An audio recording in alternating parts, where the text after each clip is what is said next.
Hello friends, మీ ఇంట్లో కూడా ఇలా ఎక్స్పైర్ అయిపోయిన ట్యాబ్లెట్స్ ఉంటే మీరు వాటిని పారేయకండి. వీటితోనే మొక్కలు బాగా హెల్తీగా పెరిగేది మెడిసిన్ చేయొచ్చు.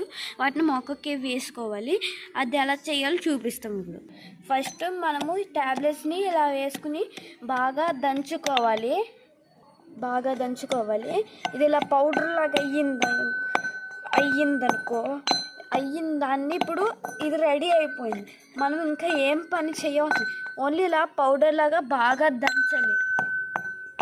ఇలా దంచిన తర్వాత ఇలా చిన్న కప్పులోకి తీసుకోవాలి. ఇది ఇలా మొక్కకి వేయాలి. వేసిన తర్వాత దాన్ని అలాగే వదిలేయాలి. మళ్ళీ వాటర్ అది వేయకూడదు. అది వేసామనుకో ఇంకా అది కెమికల్ మొత్తం అది పాడైపోద్ది.